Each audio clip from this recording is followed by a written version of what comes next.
সকালে ব্যায়াম ট্যাম করে উঠলাম, উঠে টিফিন করছি, ব্রেকফাস্ট করে তারপরে অন্য কাজকর্ম আছে সেগুলো করতে হবে আমার। আগে ব্রেকফাস্টটা করে নিই, প্রায় শেষের দিকে।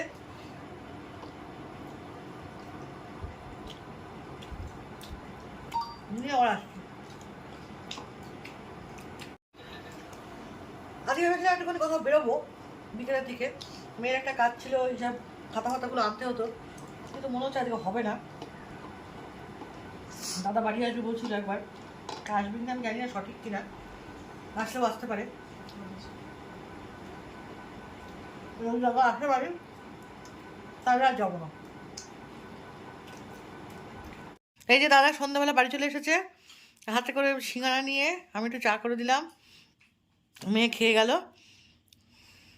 আর একটুখানি কি গরমটা খুব ভালো লাগছে না, দোকানও ফাঁকা, অনেক বলবেন বাড়িতে ঘুরে আসি, চাটা নিয়ে যাই, চাটা নিয়ে যাইনি। তা ভালোই করেছিস। খালি চায়ের কেটলিটা নিয়ে গেছি, ওটা হাতের সামনে দেখি আর চা চেষ্টা বেড়ে যাচ্ছে, আর এই চা খেয়ে আমার দোকানে চা খেতে ইচ্ছা করে না। সেটাই কথা, ভালোই করেছিস। সন্ধ্যাবেলা থেকে একাই বসে আছি, ভালো লাগলো। ফ্যানটা চালাও, গরমের মধ্যে কি করে বসে আছো? আর এসি চলছে তো, তবুও সকালে আমার টিফিন সব শেষ, আমি তো বেরিয়ে যাচ্ছি, এখন চলে গেলাম। ওই যে উনি আবার কী করছে ওখানে, হ্যাঁ চলো দেখি কী করছে, কুচকুচ করে। হ্যাঁ কে? আমি ঠাকুর পরিষ্কার করছি। হ্যাঁ ঠাকুর কী করছেন আপনি? ঠাকুর পরিষ্কার। ঠাকুরকে ফুদে বসে করে নাকি? ঝাড়তে হয়? ঝাড়বো কি করে, এত গয়না পড়ানো না ঠাকুরকে, নষ্ট হয়ে যাবে। তবু ঝেড়ে বসে করতে হয়, এই জন্য আমি ঠাকুর বসছি। কি হলো? কি হলো মানে? কেন? তাকালাম কেন, পরে বোঝাবো। এই যে ওনার ঠাকুর পরিষ্কার দেখে, দেখে নেন সব কিছু দেখে নেন। ওকে তুমি না ঠাকুর পরিষ্কার করো, ওকে আমি তাহলে দোকান থেকে গেলাম, রাত্রে তাহলে রুটি তরকা। Okay bye. টাটা।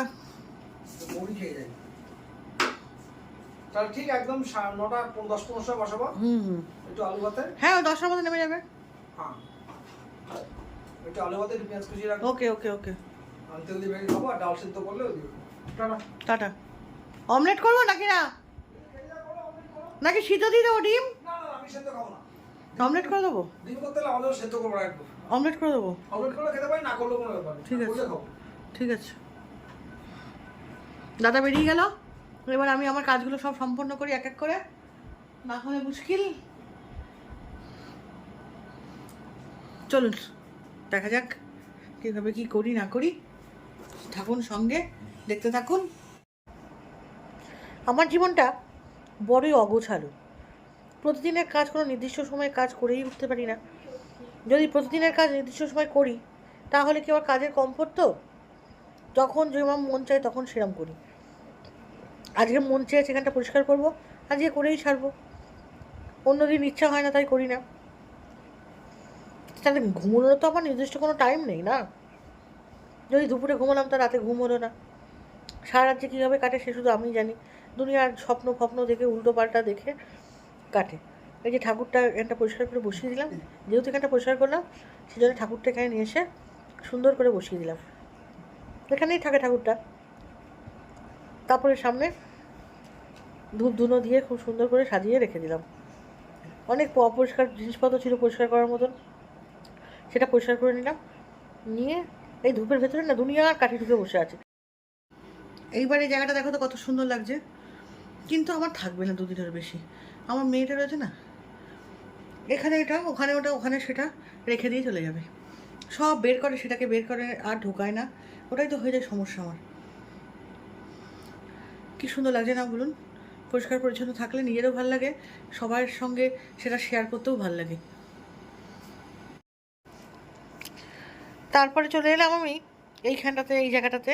এখানে একখানা মাসির মনে হয় সুগার টেস্ট করেছিল, সেইটা পড়ে রয়েছে। আর এখানে স্টুতির ইয়ে দুটো পাল্টাতে হবে, অনেকদিন ধরে ভাবছি দুটো কোটো কিনে আনবো। এই কোটোটা ফেটে গেছে, বাজে লাগে দেখতে। একটা স্টুতির কোটো নেই ভালো, ওই দুটো কোটো দেখি যদি বাজারে যাই যদি, তাহলে একখানা কিনে আনবো দুটো কোটো দিয়ে, ওটাকে সুন্দর করে পেতে নিলাম। নিয়ে তারপরে সমস্ত ইয়ে করে সুন্দর করে সাজিয়ে রাখলাম। আসলে এই জায়গাটাতে এত নোংরা অতিরিক্ত হয় সব সময় যে নোংরার সঙ্গে বা ধুলোর সঙ্গে আমি দৌড়ে কুল করতে পারি না।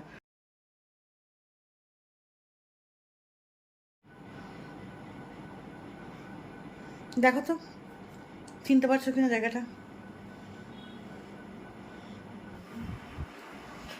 বাবা বইটা নিয়ে আয়। তারপরে আজকের মতন আমার ব্লগটা আমি এখানেই শেষ করছি। আজকের ব্লগটা একটু ছোটো হয়ে গেল বুঝতে পারলাম, কিন্তু কিছু করার নেই, সামনের দিন আমি একটু বড়ো করে দেওয়ার চেষ্টা করবো। আসলে আজকে শরীরটা যে খুব একটা সাথ দিয়েছে তা বলবো না। আর একটা কথাতে একটুখানি একজনের কথাতে একটুখানি বিচলিতও হয়ে আছি। সেটা কে, সেটা কি বৃত্তান্ত, সেটা না বলে ভালো। যাই হোক, সেটা কথা না। যাই হোক, তোমরা ভালো থেকো, সুস্থ থেকো, ভালো স্বাভাবিক থেকো, আর খুব পজিটিভ থেকো। গরমটা একটু কমেছে, আর কী বলবো, নতুন করে কিছু বলার নেই। ব্লগটা ছেড়ে যাওয়ার আগে আমাকে প্রচুর প্রচুর ভালোবাসা দিও। আমি যেভাবে এগোচ্ছি সেইভাবে তোমরাও আমার পেছনে থেকো, তাতে আমি এগিয়ে যাওয়ার সাহস পাবো। আর কিছু বলার নেই। Tata, bye, good night.